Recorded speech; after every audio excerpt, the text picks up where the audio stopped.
remercier tous les affiliés de cette association qui ont décidé donc de venir nous rendre visite aujourd'hui et de s'organiser pour une affiliation dans la grande confédération nationale des travailleurs du Sénégal, CNTS. Je voudrais donc les remercier, les encourager.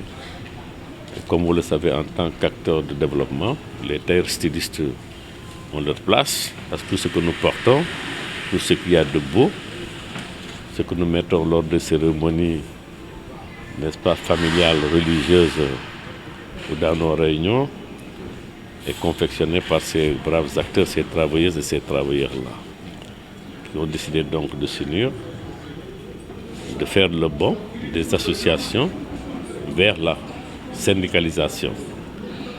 Et à partir de cette syndicalisation, donc, se battre ensemble pour une formalisation. Donc, aller de l'informalisation à la formalisation. Mais également s'organiser en vue de faire entendre leur voix auprès des autorités, auprès des partenaires. Et dans ce sens, nous nous engageons à leur côté pour les accompagner. Qu'est-ce que cette affiliation peut les apporter? Tout dépendra d'eux. Je pense que nous ne leur donnons pas la certitude que nous allons tout faire à leur place. C'est d'abord à eux de s'organiser, de connaître leurs préoccupations premières, leurs priorités. Et nous nous engageons à leur côté pour faire atteindre ces objectifs-là. Je pense que la CNT est une organisation nationale, donc respectée et crédible, qui peut bien faire entendre la voix des sans-voix.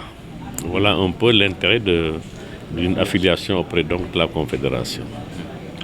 Monsieur, am na question. C'est bon. Alors ñu tënk ko rek ci wolof. waaw li ñu wax ñu gërëm sant ñi fi teew ñëpp parce que gërëm sunu camarades yi nga xam ne ñi ñëw nañu nuyu si fekk si ñu tey ndax dañ nekk ci ay association daal di lëkkaloo pour ñëw CNTS affilié wu ci biir syndicat. CNTS nag di kër gu liggéeykat boo xam ne moo gën a mag ci Sénégal wàllu liggéey yaakaar boobu ñoom ñu am ba ñëw fi nag ñu ngi ñaan yàlla bu yaakaar boobu tas. syndicat nag du association syndicat dafa am loo xam ne ni yoon jagleel na ko ñoom yaakaar nañ boobu ñu am na ba ñëw ci ñun dañu war a organiser wu affilié wu biir CNTS. affiliation bi nag su fekkee décidé nañ def ko yaakaar la boo xam ne ñi peut-être xam nañ ni war nañoo mën a jóge fi ñu nekkoon pour dem feneen fi gën a kawe loolu nag dañ ci ànd ak ñoom maanaam suñu organisation daf leen war a gunge fexe ba li nga xam ne lii mooy seen ay mbébét mooy seen ay revendication ñu fexe ba ñi nga xam ne ñoo ko war a dégg ko ñi ñu war a toogal aussi bu day kilo ñu fexe ñu agsi ci ñoom waaye aussi ñu won leen ay yoon ànd ak ñoom encadré leen gunge leen tàggat leen it maanaam formation te la nga xam ne lii moom la ñuy wax mu ñu syndicaliser leen ñu xam ne syndicat mooy lan mais xam ne aussi bu ñu defee syndicalisation boobu ci dañu mën a jaar peut-être pour dem ci formalisation bi parce que liñ ci waroon wax yi wax nañ ko ci fan yi ñu génn waxuma ko ci tubaab waaye moom naa ko wax léegi ndax def nañu journée de lancement de la formalisation de l'économie informelle les acteurs de l'économie informelle donc fa ñu war a jaar yëpp daañu ci jaar ak ñoom ànd ak ñoom taxawu leen it gunge leen tàggat boo ñu tàggat leen aussi ànd ak ñoom ba kilifa yi mën leen a dégg ndax ñun suñu organisation mooy fexe ba sa baat fu mu mën woon ak ñu fexe baat bi àgg foofu am nañu yaakaar bu baax donc ñu leen fi indi tey yàlla bu yaakaar boobu tas loolu moo ñu fi dajale tey te loolu la ñuy def incha allah. Merci beaucoup. jërëjëf président may ñu benn 2 minutes wala kan moo ci bismillah. Ça va, emplacement baax na. Alors, s'il vous plaît, monsieur, présentez-vous. Je m'appelle Mohamedou Manoungou Gueye. Je suis le porte-parole de l'association des tailleurs et stylistes pour l'émergence du Sénégal. Voilà, Mamadou, vous posez des questions, allez-y, s'il vous plaît. Maintenant, vous pouvez nous dire quel est le but qui vous organise ici aujourd'hui? Ok, le but c'est simple. Nous sommes des travailleurs comme tous les travailleurs du Sénégal. Et pour avoir un bon support, c'est venir se affilier à la CNTS parce que c'est le syndicat le plus grand syndicat du Sénégal. Et actuellement, on est venu pour affilier. Le secrétaire général nous a acceptés comme les autres travailleurs, autant que nous sommes informels, mais on est là, il va nous aider à nous formaliser, Inch'Allah. Il était temps parce que c'est parti d'un secteur qui est peut-être informel. Aujourd'hui, vous voudrez formaliser sous la couverture justement du CNTS. Aujourd'hui, quel est véritablement votre objectif en voulant s'allier, tu m'as dit, en voulant se faire formaliser? Ok, notre objectif, c'est l'objectif de tous les travailleurs. Tout le monde qui travaille veut une visibilité. Nous voulons une visibilité et un travail décent. À cause de ça, on est venu à la CNTS, que les travailleurs ont eu de la confiance et nous avons eu confiance nous aussi et nous partageons tout ça avec l'informel. Le secteur informel est très large, mais nous avons fait quelque chose et on peut dire que c'est la première fois, si je ne me trompe pas. Et c'est le secrétaire général qui va nous guider. Notre expérience n'est pas large. On n'a pas beaucoup d'expérience par rapport à notre métier. Vous savez, la manière dont je me débrouille, même en français, vous savez que je n'ai pas duré à l'école. Parce que lorsque l'école ne marchait pas, je me suis refusé à aller apprendre mon métier. Donc, comme je suis tailleur, il y a beaucoup de tailleurs même. Je sais que si on leur donnait des micros, ils ne peuvent pas se débrouiller comme ça. Donc, à cause de ça, pour ne pas beaucoup parler, on est là, sur cette grande maison, derrière ce grand homme, M. Mody Guiro, avec la grande dame, Adja Coumba Dikel Diawara, la présidente nationale des femmes de la CNTS. Merci beaucoup. Peut-on savoir les conditions pour participer, pour faire partie de votre association? Est-ce que c'est l'ensemble de la communauté ou bien vous avez d'autres membres qui ne sont pas de la communauté? Non, c'est très large. Ce n'est pas Biscuiterie seulement. C'est dans les régions. Il y a Thiès même. Il y a des représentants qui sont venus de Thiès, Matam, Louga, Ziguinchor, Tamba. Il y a communal aussi. C'est national, on peut dire. Partout. Et le problème en est qu'il y a beaucoup de participants, mais c'est les moyens qui nous manquent. Parce que nous-mêmes, nous devrons partir jusqu'à Matam, Thiès, Louga, mais les moyens ne sont pas réunis. Mais Inch'Allah, dans long terme, nous préservons cela pour le faire, Inch'Allah. Wow. Voilà. Ci gàttal daal li ñu mën a wax pour bañ a retenir kilifa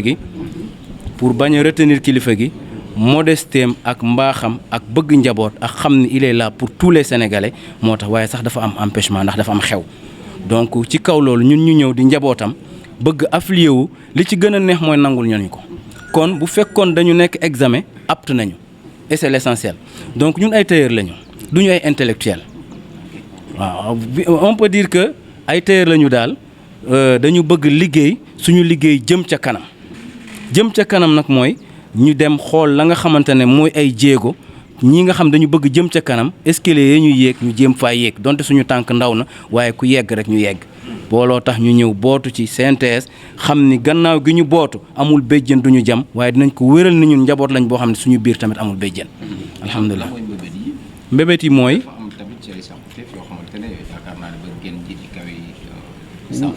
waaw li ci njëkk mooy liggéey bi ñuy liggéey mooy ñu jàppale ñu ci bu baax formaliser ñu comme niñ ko waxee am na programme bu mel noonu ba déjà keroog doxal na ko ñun ñu ñëw gën a bëgg yaatal loolu bu ko defee suñu liggéey ak international am na ay foires internationaux yuy am xëy na peut-être am na ñu ciy jot waaye am na ñu ci dul jot loolu nag bu ñu ñëwee fii xëy na peut-être fañ ko doon nëbbee moom mi dinañ ko leeral ba wan ñu bunt bu ñuy jaar ak yeneen comme la ma waxoon ma delluwaat ca bëgguñu koo tënk am na ay empêchement donc mais li ma mënul wax te li ma mën a wax te mënul ñàkk wax naa ko mooy dañoo ñëw pour appuyer aussi nangul nañu ko kon amagum nañ ndam te yàlla nañu jëm la ci kanam incha allahu taala. seen secteur bi dafa bëri loolu concurrence yi. gis nañ ay étrangers yu fi ñëw implanté. bon dama bëgg wax rek chinois yi. yeneen yi ni mel. est-ce que tey affiliation bi dina leen permettre ba ngeen gën a xeex seen akkan. waaw loolu li ma ciy tontu très rapidement asamaan yaatu na kenn du wax puusal ma xool yàlla moo bind nit ñi ku ci nekk mu jox la xel jox la xalaat wut loola te moom mooy joxe ñun dañuy taataan rek suñu ndab fexe ba mu set nag ñaan yàlla mu defal ñu ci gàttal. ndax yeneen régions yi ak ñeneen ñi ñu ngi ñëw ci Sénégal wërngal këpp. ah kay comme ni ma ko waxee ñu ngi ñëw am nañ ay groupe WhatsApp Covid bi sax moo taxoon ñu créé ay groupe WhatsApp waaye dañu naroon dem ku ci nekk sa région am nañ ay panel di ko doxal waroon nañ région bu nekk ñu membre bureau bi dem fa rencontré waaye dañ leen bàyyi seen autonome panel bu nekk am na coordonnateur mu ngi fay liggéey di rendre compte panel national yi bu ko defee assemblée générale bi ñu waroon def tey affiliation bi moo tax ñu tënk ko mais suñu assemblée générale waroon na mën a gën a large nii parce que moyens yi moo ñu ko mayul parce que ku waroon jóge Thiès war a def kaar Louga loolu budget la ak seen lekk ak seen lépp ñoom nag ñooñu ko teggil ñu ne comme loolu c'est du premier nañ ko bàyyi ba jëmmi jamono ñu fexe nan la ñuy dajaloo ñoom seen bopp ñu génnee décaissé dara ñun ñu génnee dara ci kees bi comme donte sax amagul lu bëri bu ko defee ñu mën a def loolu waaye daal but bi moo doon ñëw affilié wu ñëw nañu kilifa gi nangul nañu ko alhamdulilah. soxna si ñu ngi leen nuyu. maa ngi leen di ziar bu baax a baax a baax. maa ngi ci Rokhaya Seck dëkk Waagu Ñaay nekk fa ak samay nit ak samay càmmiñ ak samay sœur ñu organiser lu demee nii ma war fi taxaw looloo tax ma teew. jërëjëf. li ñu organiser nii nan nga ko tuddee. vraiment dama leen di encourager parce que ay ndaw lañu yu nga xam ne dañ leen war di encourager fu ñu toll parce que xaleel buy liggéey bëgg jëm ca kanam te amul moyen di góorgóorlu fu mu toll war nañu di ko jàppale ndax lii la ñuy wax développement xale day soox day toog raam dox te ñii ku leen jàppale ñu dem ca kanam ndax lii ñuy liggéey fonk nañ ko te téye nañ ko te yal na leen yàlla jàppaleel boppam parce que yàlla bu la jàppalee ci ngay dem ca kanam may nuyu nag sama càmmiñ la nga xam ne imee cher muy Mamour Kassé muy liggéey bu doy waar bu jaar yoon ci biir Waagu Ñaay di jàppale mag ak ndaw fu mu toll mi ngi xool xale yi dem de l'avant bu di leen jàppale nekk ci seen wet jaraboot laa koy wax et merci mon frère merci beaucoup.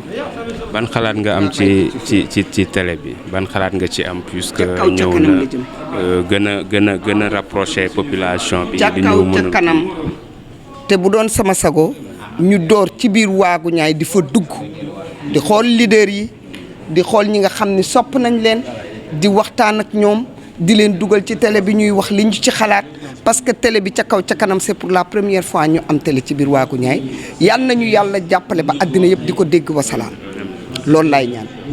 merci beaucoup. merci beaucoup.